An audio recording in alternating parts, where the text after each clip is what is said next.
नमस्कार दोस्तों। आप सबका उन्नति एस्ट्रोवाला के YouTube चैनल पर हार्दिक स्वागत। आज मैं आप लोगों के साथ प्रिडिक्टिव एस्ट्रोलॉजी पर कुछ बातें अपनी तरफ से करने जा रहा हूं और इन बातों के दौरान आपके साथ मैं 3 अलग-अलग क्षेत्रों में काम करते हुए सीईओ यानी चीफ एग्जीक्यूटिव ऑफिसर्स जो मल्टीनेशनल कंपनीज में हैं, उनके चार्ट पर एग्जाम्पल के साथ मैं आपसे वो सब चीजें डिस्कस करूँ। दोस्तों, जैसा आप जानते हैं कि जैसे नेटल एस्ट्रोलॉजी या आप कह लीजिए कि जो राशि चार्ट से हम देखकर प्रेडिक्शन करते हैं या स्कोप हम बताते हैं कि भाई इस पेड़ पर क्या फल लग सकता है, यानी राशि चार्ट या नेटल एस्ट्रोलॉजी जिसको हम कह सकते हैं, उसके हिसाब से हम बताते हैं कि भाई ये किस चीज का ट्री है और इस पे आगे चलकर क्या रिजल्ट लग सकता है, वो D9 से देखते हैं। ये एक वैदिक का कंसेप्ट है। हाँ, उसके ऊपर आगे चलकर हम ट्रांजिट लगाएंगे या प्रोग्रेशन ऑफ प्लैनेट्स लगाएंगे तो उन इवेंट्स का हम समय प्रेडिक्शन बता देते हैं कब कब वो चीजें होंगी। लेकिन जब प्रिडिक्टिव एस्ट्रोलॉजी की या प्रिडिक्टिव टेक्निक्स की बात करते हैं तो कई बार हम बहुत सारी डिफरेंट टेक्निक्स को यानी डिफरेंट फॉर्म ऑफ एस्ट्रोलॉजी को भी लगा सकते हैं, या जो एक नेटल चार्ट को एनालाइज करने का तरीका है उसके अलावा भी कुछ दो तीन चीजों को क्लब करके हम डायरेक्टली प्रिडिक्टिव टेक्निक से इवेंट्स को बता सकते हैं।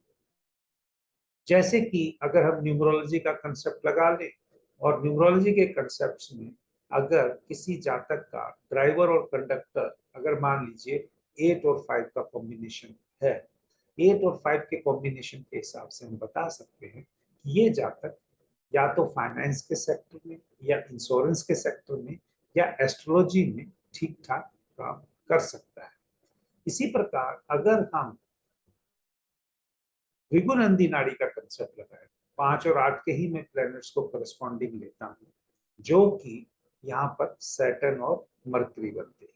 सैटर्न और मरकरी के कॉम्बिनेशन के आधार पर हम कह सकते हैं कि ये जातक आगे चलकर कोई जो बिजनेस से रिलेटेड है या ट्रेडिंग से रिलेटेड है वो काम कर सकता है।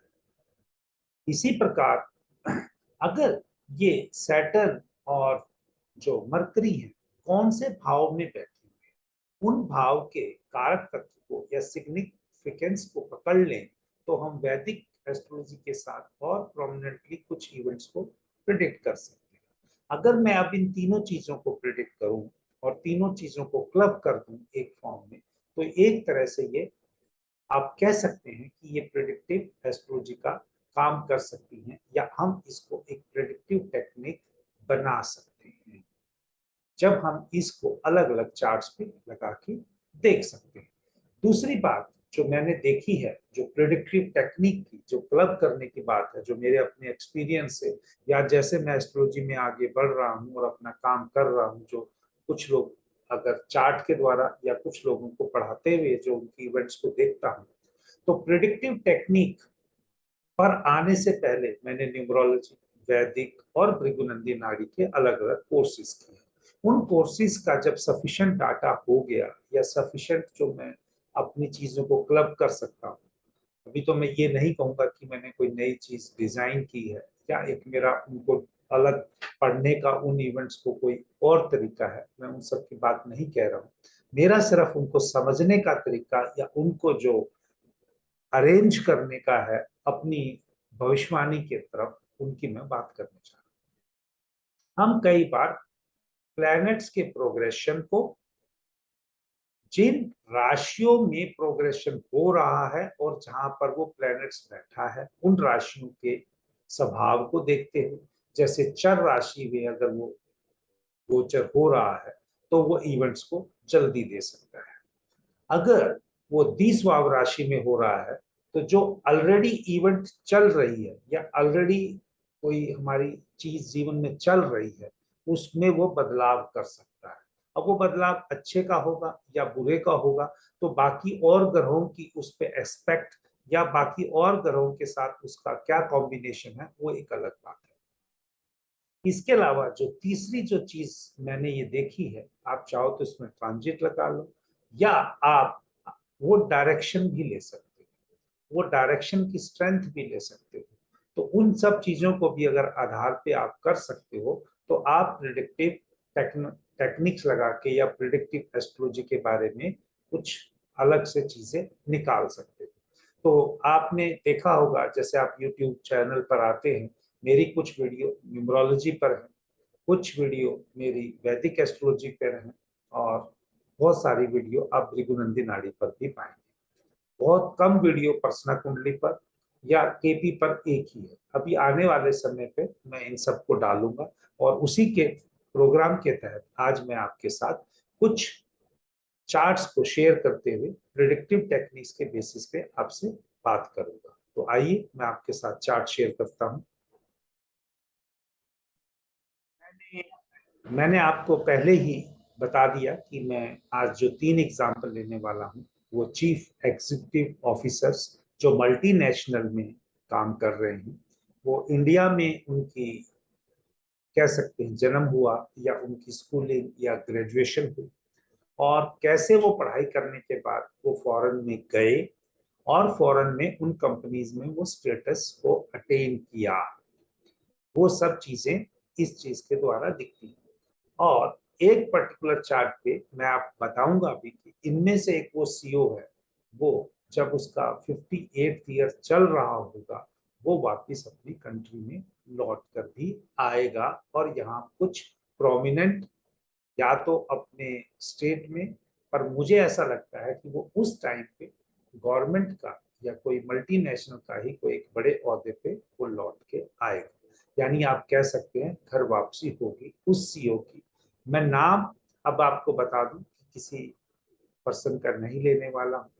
चार्ट में जो मैंने भी जो सोशल प्लेटफॉर्म्स हैं, या जो और डाटा जहां से लोग सब लेते हैं, कुछ साइट्स हैं जहां पर डाटा अवेलेबल हमें मिल जाता है, तो वहां से लिया है। लेकिन उनके जो चार्ट्स उन तीनों जातकों के दिए हुए हैं, उसमें से दो के मेरे लगन चेंज हुए हैं।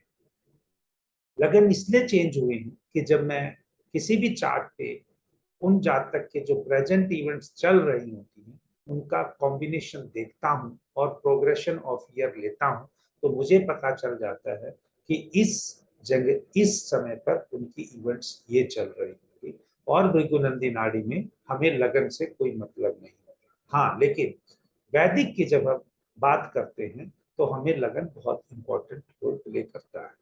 तो जब मैं भृगुनंदी नाड़ी से उनकी इवेंट्स को चेक करते हुए लगन को फिक्स कर देता हूं, अब उसके बाद जो मैं इवेंट्स की प्रिडिक्शन करूंगा, चाहे मैं उसमें न्यूमरोलॉजी का कंसेप्ट लगाऊं, चाहे मैं उसके अंदर अब भृगुनंदी नाड़ी का लगाऊं, चाहे मैं वैदिक का लगाऊं, उन सब चीजों को करने के बाद अब कैसे देखते ही आप उस चार्ट के बारे में कुछ बोल सकते हैं, जो बाकी लोग खाली अगर एक फॉर्म एस्ट्रोलॉजी की कर रहे हैं, उनसे वो थोड़ा मुश्किल होता है। देखिए, ये जो पहला चार्ट है, ये एक जातक का चार्ट है जो कंप्यूटर के फील्ड में, कम्युनिकेशन के फील्ड में, आप कह लीजिए आईटी की फील्ड में बहुत प्रोमिनेंटली रोल प्ले कर रहा है।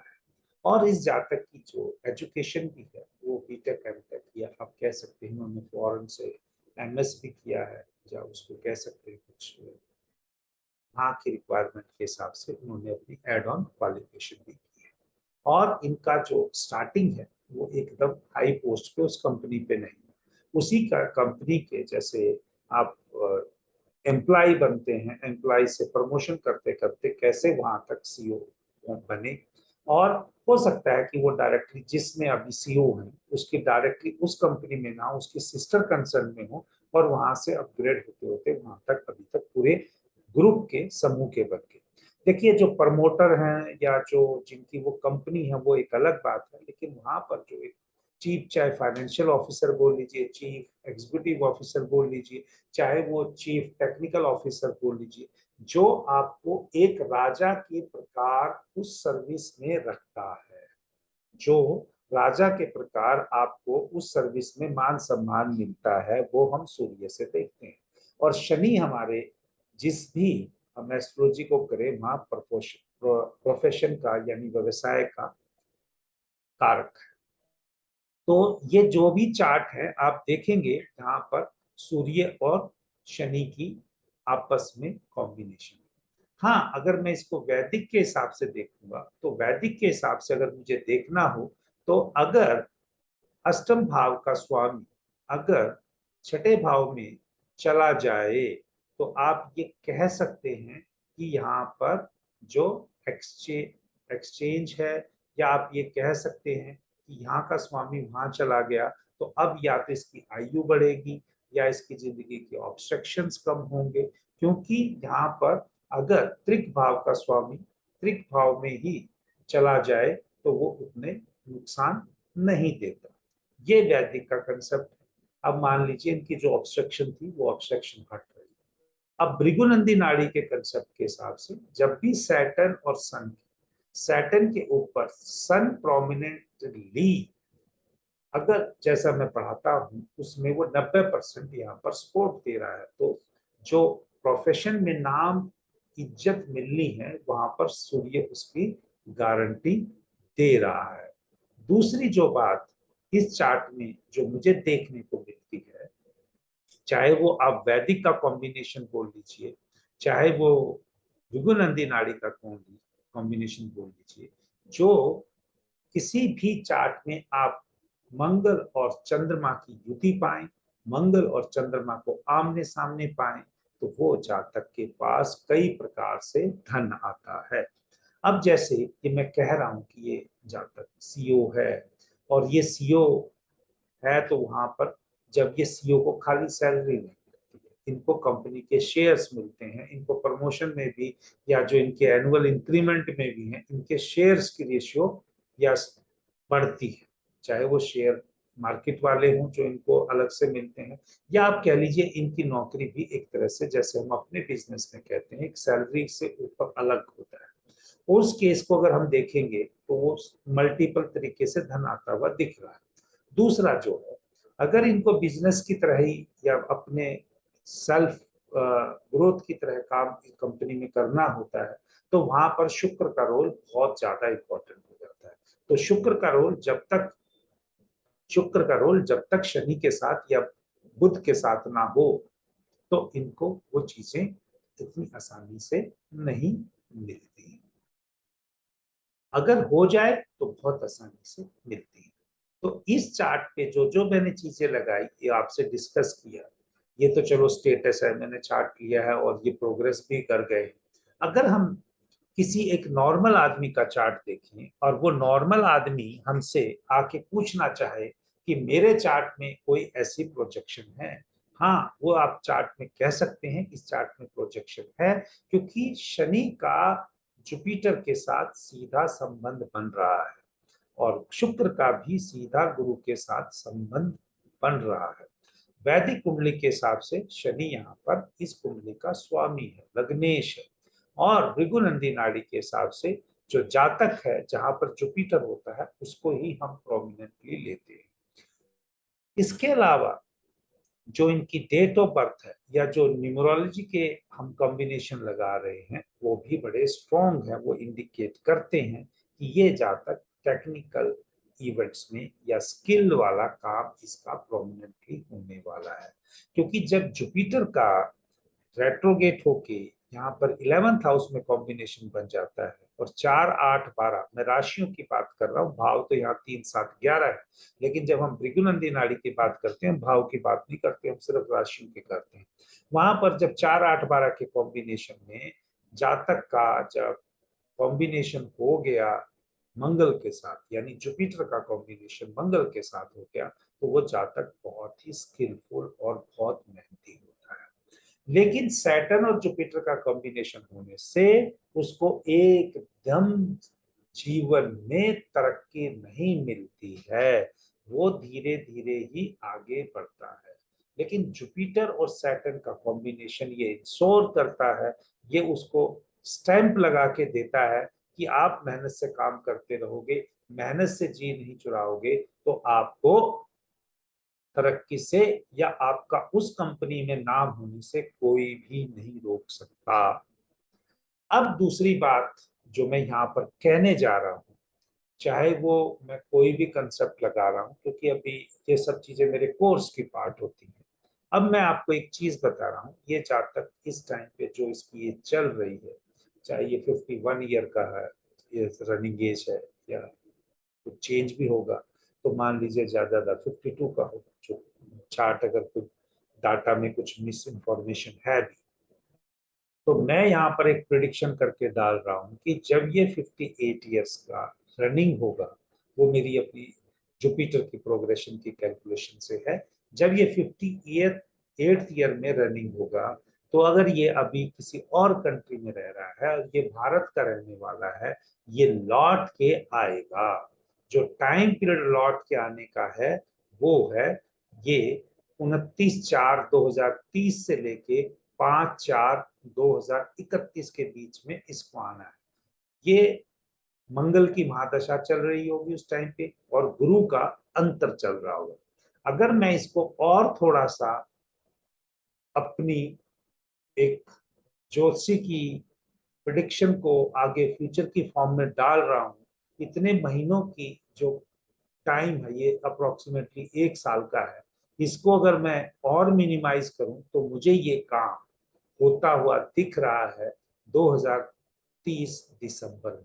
यानी जो आप कह सकते हैं कि 2031 लगने से पहले जो दिसंबर का महीना है टेंटेटिवली, वो भी सेकंड हाफ, उसके अंदर ये वापस आता हुआ दिख रहा है। ऐसा नहीं है कि इसका कैरियर का कोई अंत हो रहा है या रिटायरमेंट लाइफ जीने के लिए आएगा, नहीं, बिल्कुल नहीं। ये इंडिया में एक कोई प्रोमिनेंट पोस्ट पे ही वापस लौट रहा है। तो ये एक मेल का चार्ट है, आप इतना ही समझिए।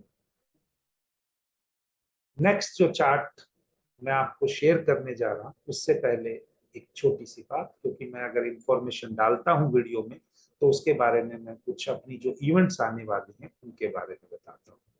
अगर ये वेबिनार सीरीज में स्टार्ट करने जा रहा हूँ, त्रिगुनंदी नाड़ी के ऊपर है, कैसे ग्रह आपको रिजल्ट देते हैं, किस डिग्री पे देते हैं और किस स्थिति में देते हैं, और इसका जो नाम है when planets gives better result.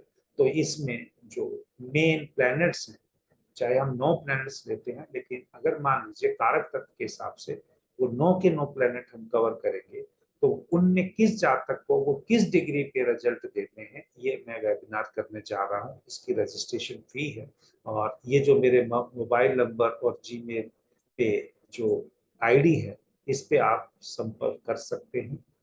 चाहे एक स्टूडेंट हो चाहे 10 हो, ये वेबिनार होगा, क्योंकि एक स्टूडेंट इसकी फी दे चुका है। अगर आपको इसमें इंटरेस्टेड है, और उन जो 5 स्टूडेंट्स जो मैंने यहाँ लिखे हुए हैं, मैं उनसे चार्ट लेके उसी पे प्रिडिक्शन दूंगा, चाहे मैं उनको जानता हूँ या नहीं जानता हूँ।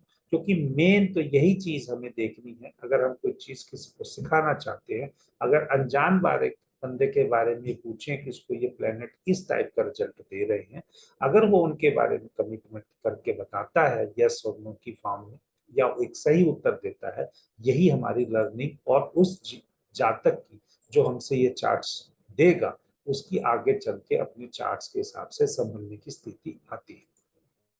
तो जो सेकंड चार्ट आज का मैं ले रहा हूँ, एक ये फीमेल सीईओ का है जो बिवरेजेस की फॉर्म में है।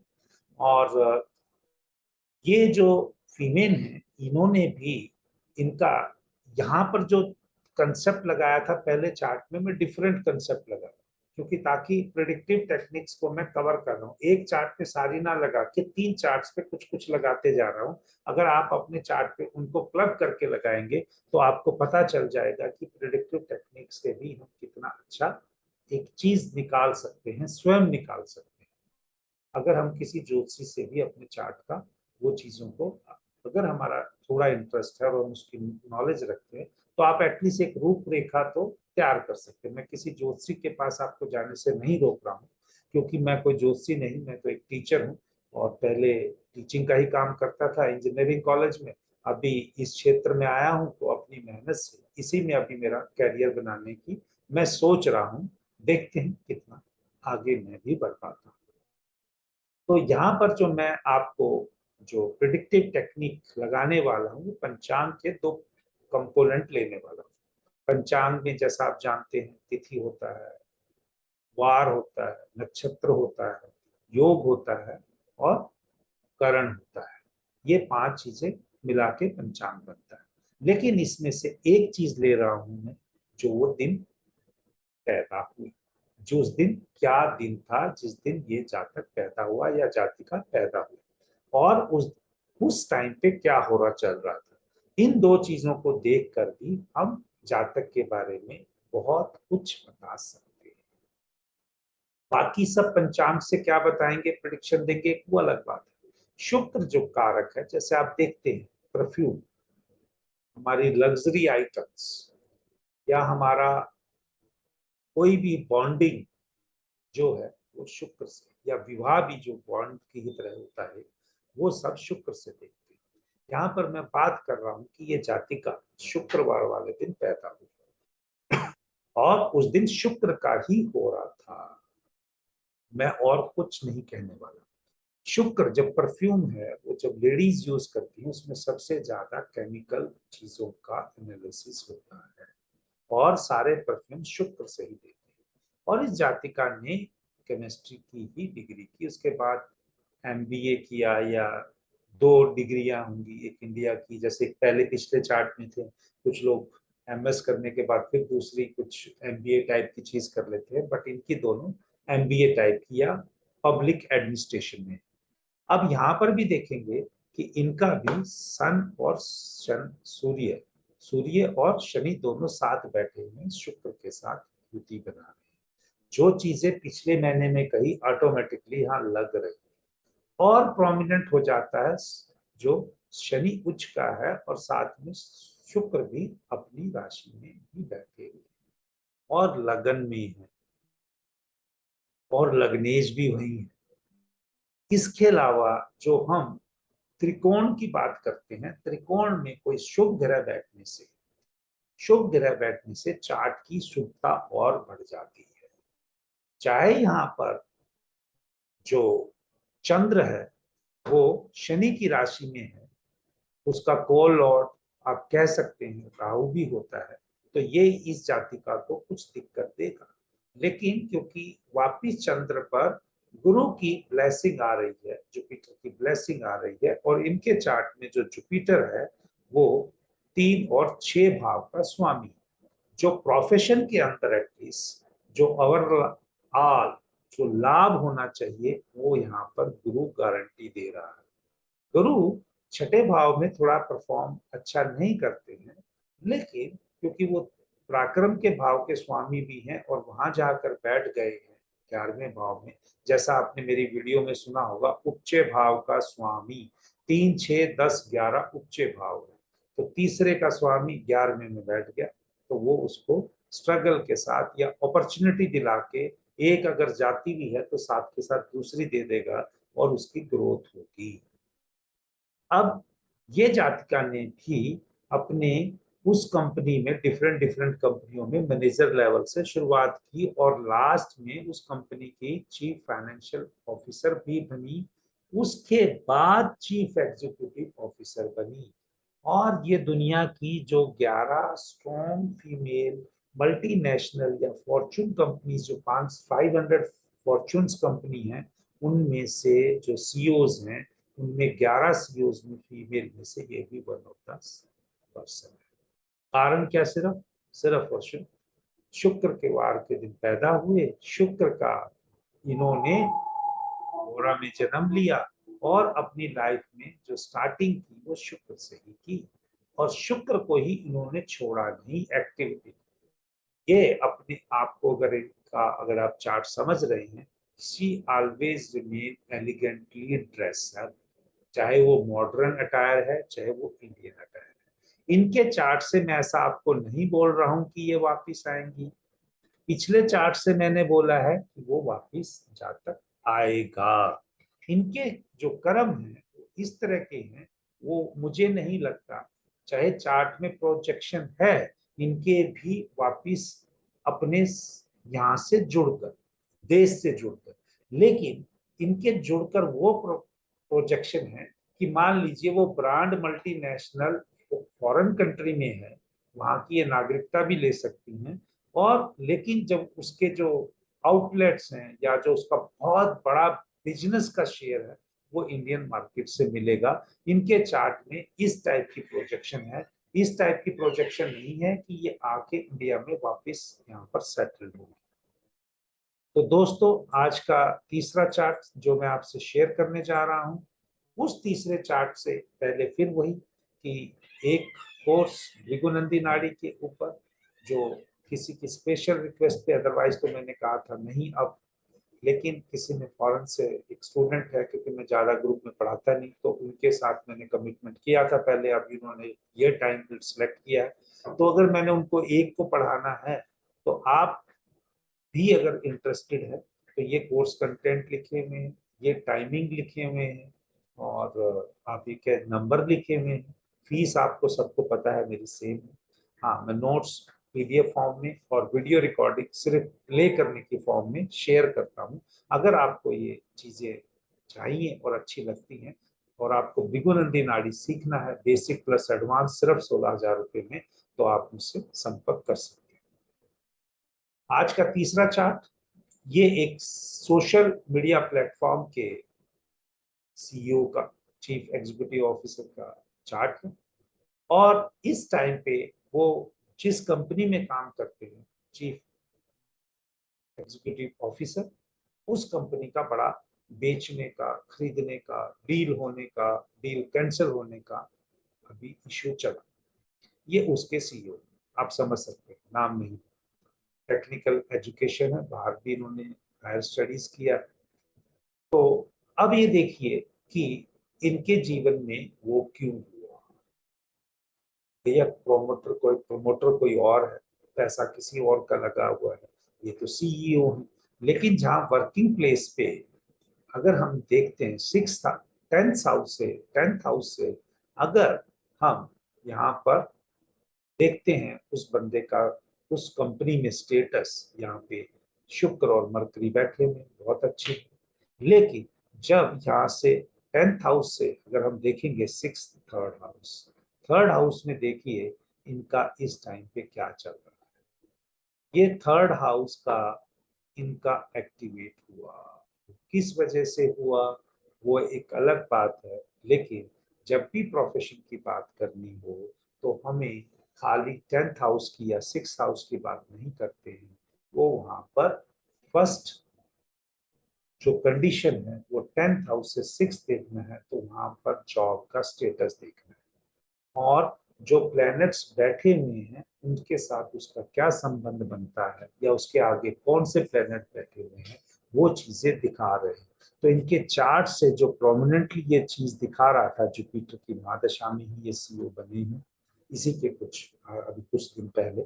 और अभी जो ये प्रेजेंट टाइम चल रहा था, सन वाला पीरियड चल रहा था इनका, इस सन वाले पीरियड में आप अगर देखेंगे तो अभी ये चला है 9 जून से 2022 से 27/3/2023 तक। इसका भी ये जो पर्टिकुलरली पीरियड है 1 2 3 4 5, राहु की 1 2 3 4 5 दृष्टि यहाँ पर है। सैटर्न और मार्स रेट्रोगेट होके वो यहाँ आ रहे हैं। तो ये सब चीजें हमें बताती हैं कि कैसे हाउस एक्टिवेट हो जाता है। और यहाँ का 3rd हाउस का लॉर्ड मरकरी है जो शुक्र के साथ ही।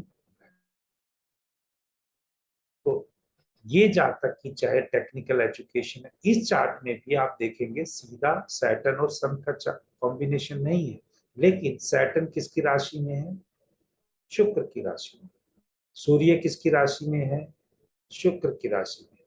और वो कहाँ बैठा है? 10th भाव में। और ये दोनों प्लेनेट भी जब रेट्रोगेट होके जाएंगे तो इनका डायरेक्टली सन के साथ भी प्रॉब्लम, मतलब कॉम्बिनेशन बन रहा है। इस चार्ट से आप देख सकते हैं जातक की माँ का अपना स्वयं का प्रोफेशन होगा, पिताजी का भी स्वयं का बहुत अच्छा प्रोफेशन होगा।